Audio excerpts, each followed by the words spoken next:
বাপ অঙ্ক করছে, একটি সুন্দর টেকনিক। এর মাধ্যমে আমরা ত্রিভুজের পরিবৃত্ত অন্তর্বৃত্ত অঙ্কন পুরো কমপ্লিট করতে পারবো। হ্যাঁ, আমি অরবিন্দ কুমার দাস। প্রিয় ভাই বোনেরা, আজকে তোমাদের দশম শ্রেণীর অত্যন্ত গুরুত্বপূর্ণ চ্যাপ্টার নিয়ে আলোচনা করছি। A to Z ফুল ক্লাসটি তোমরা দেখবে, কিছু সময়ের মধ্যে চ্যাপ্টারটি শেষ হয়ে যাবে। তারপর কিন্তু অবশ্যই কমেন্ট সেকশনে কমেন্ট করবে কেমন লাগলো ক্লাসটি। দেখো, যখনই বলছি ত্রিভুজের পরিবৃত্ত ও অন্তর্বৃত্ত অঙ্কন, এখানে কিন্তু একটা পার্ট কমন পাওয়া যাচ্ছে, সেটা কি ত্রিভুজ। তাই আমি চটপট এঁকে ফেলি একটা ত্রিভুজ। এবার লক্ষ্য করো, আমরা দেখতে পাচ্ছি কি পরিবৃত্ত। পরিবৃত্ত মানে কি? ত্রিভুজের পরিবৃত্ত মানে হচ্ছে ত্রিভুজের বাইরে বৃত্ত। ক্লিয়ার? ত্রিভুজের বাইরের বৃত্ত। তো আমরা ত্রিভুজে যখন বাইরের বৃত্ত দেখতে পাবো, তখন এটাকে আমরা বলবো কি পরিবৃত্ত। পরিবৃত্ত। কিন্তু প্রিয় ভাই বোনেরা, যদি আমরা ওই ত্রিভুজটার ভেতরে কোনো বৃত্ত দেখতে পাই যা বাহুগুলোকে টাচ করে থাকবে, তখন আমরা সেই বৃত্তটিকে বলবো কি অন্তর্বৃত্ত। তাহলে পরিবৃত্ত ত্রিভুজের শীর্ষবিন্দুগুলোকে টাচ করে তৈরি হয়, আর অন্তর্বৃত্ত ত্রিভুজের বাহুগুলোকে টাচ করে তৈরি হয়। এবারে আমরা চলে আসছি ত্রিভুজের পরিবৃত্ত এবং অন্তর্বৃত্ত আঁকার জন্য কোন ইনফরমেশনটা মাস্ট তোমাকে পরীক্ষায় বলে দিতেই হবে বা প্রশ্ন দেওয়া থাকবেই। যখন তোমরা প্রশ্নপত্রটি খুলবে আর যদি এই টপিকের উপর তোমার কোনো প্রশ্ন দেয়, তাহলে দেখবে তোমাকে কিন্তু অবশ্যই ওরা বলে দেবে ত্রিভুজ অঙ্কনের তথ্যসমূহ। ক্লিয়ার? তোমাকে ত্রিভুজ অঙ্কনের তথ্য বলে দেবে। হতে পারে তোমাকে 3টে বাহু বলে দিল, কিংবা 2টো বাহু বলল, একটা কোণ বলল, কিংবা একটি বাহু এবং 2টি কোণ বলে দিল। ক্লিয়ার? তোমাকে ইনফরমেশান দেওয়া থাকবে, সেই ইনফরমেশান পড়ে তোমাকে কিন্তু ত্রিভুজটিকে অঙ্কন করতে হবে। এটা তোমাদের প্রথম কাজ।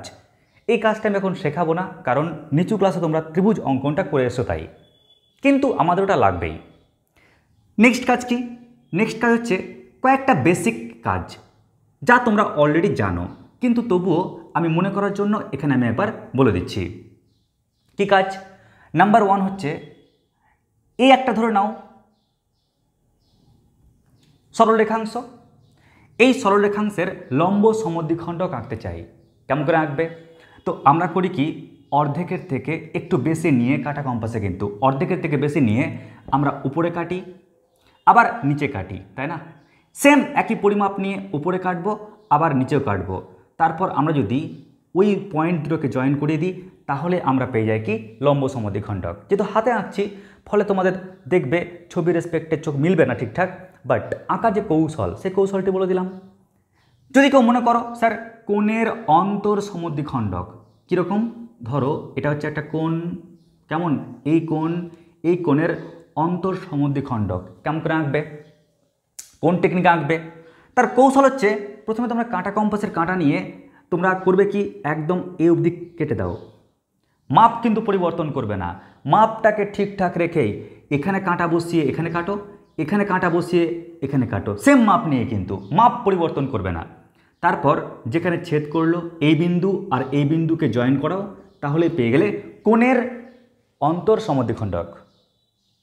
আর একটা তথ্য লাগবে তোমাদের, যে সেই তথ্যটি হচ্ছে একটি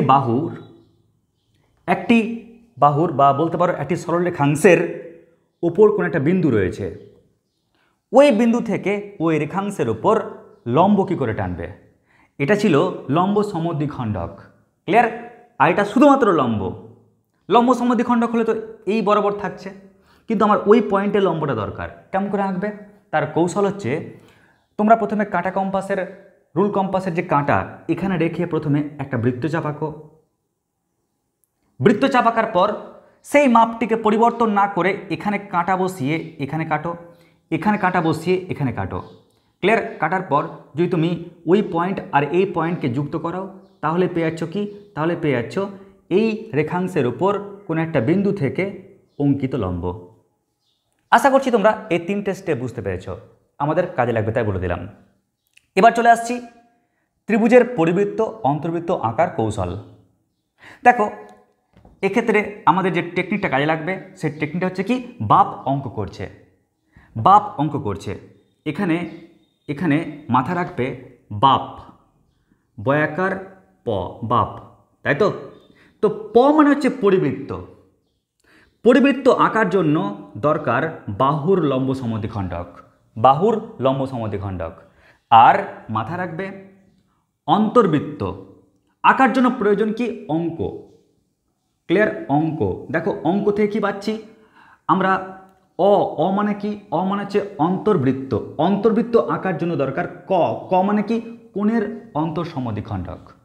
তার মানে দেখো আমরা বুঝতে পারছি পরিবৃত্ত আঁকার জন্য দরকার বাহুর লম্ব সমদ্বিখণ্ডক, আর অন্তর্বৃত্ত আঁকার জন্য দরকার ক, ক মানে কি কোণের অন্তঃসমদ্বিখণ্ডক। এবার আমরা আঁকবো কোন কৌশলে? তো বললাম তোমাদেরকে প্রথম ডিউটি কি, আগে ইনফরমেশান দেখে নিচু ক্লাসের নিয়মে যা শিখেছিলে আগে তোমরা ত্রিভুজটাকে অঙ্কন করে ফেলো। প্রথম ডিউটি আগে ত্রিভুজ অঙ্কন করে ফেলো, এটা হচ্ছে প্রথম কাজ তোমাদের। তো ধরে নাও এ বি সি একটা ত্রিভুজ।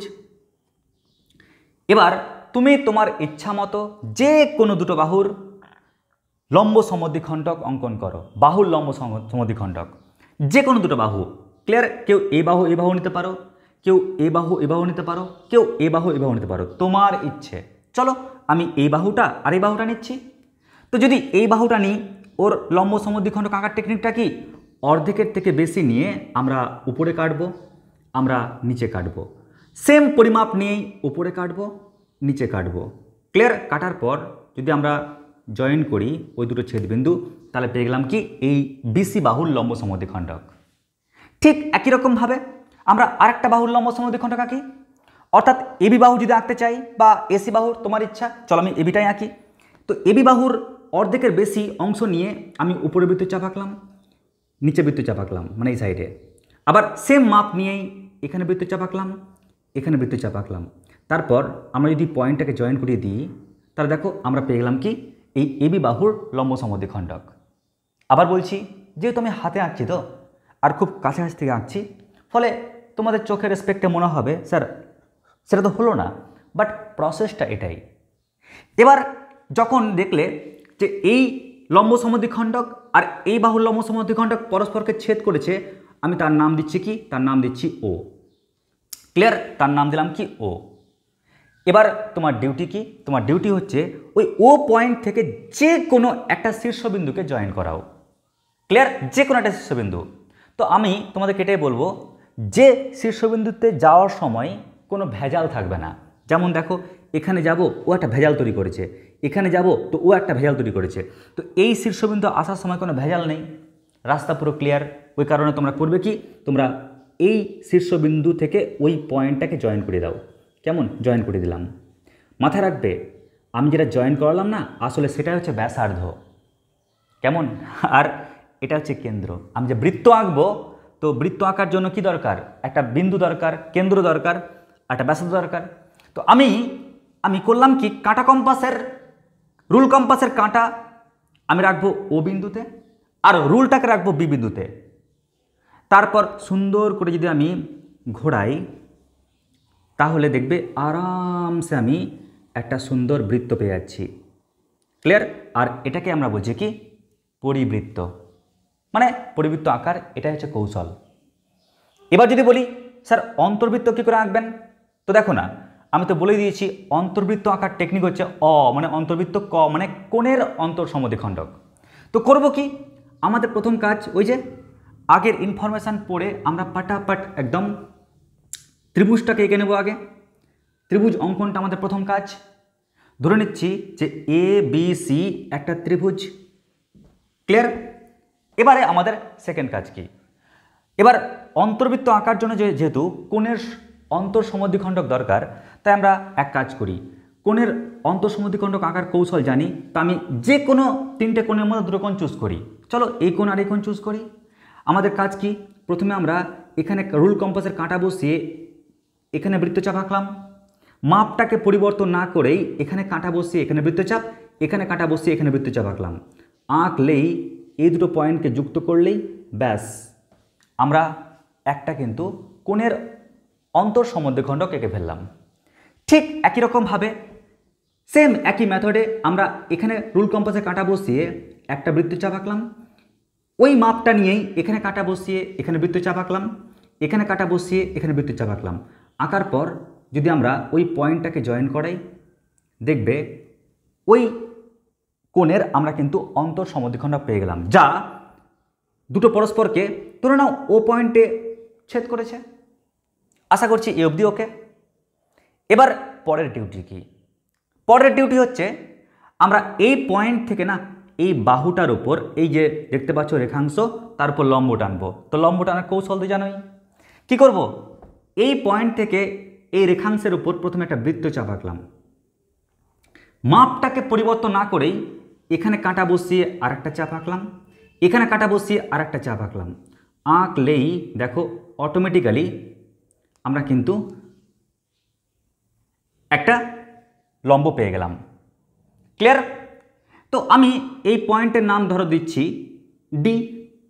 কেমন? এই পয়েন্টের নাম ডি দিলাম, আর টেনশন নেই তোমার। এবার করবে কি? এই যে দেখতে পাচ্ছ ও বিন্দু, তাকে বৃত্তের কেন্দ্র ভাবো এবং ওডিকে বৃত্তটার ব্যাসার্ধ ভাবো। তো ও পয়েন্টকে বৃত্তের কেন্দ্র এবং ওডিকে সেই বৃত্তের ব্যাসার্ধ ভেবে আরামসে কাঁটা কম্পাস বা রুল কম্পাসের সাহায্য নাও। রুল কম্পাসের কাঁটাটাকে ও পয়েন্টে আর রুলের অংশটাকে ডি পয়েন্টে রেখে আরামসে ঘোরাও। ঘোরালেই তুমি পেয়ে যাচ্ছ কি? অন্তর্বৃত্ত। ক্লিয়ার? তো আগে বলছি, তোমার ছবি দেখে মনে হবে স্যার ঠিকঠাক তো আসলো না, যেহেতু এটা হাতে এঁকেছি তো ওই কারণে তোমরা কিন্তু নিখুঁত পাবে না। বাট অঙ্কনের যে প্রক্রিয়া, অঙ্কনের যে ট্রিক্স বা টেকনিক, সেই টেকনিকটা কিন্তু এটাই। আশা করছি পুরো ক্লাসটি বুঝতে পেরেছো। এবার তোমরা আমাদের জেনারেল যে ক্লাস রয়েছে, যা আমি ব্যাচে করিয়েছি, তোমরা সেখানে গিয়ে এর পুরো ডিটেলসটা দেখে নাও, আরও ভালো করে বুঝতে পারবে। যদি কারো কোনো প্রশ্ন থাকে অবশ্যই কমেন্ট সেকশন লিখে পাঠাবে। আজকের মতো এটুকুটাই। নমস্কার, ধন্যবাদ।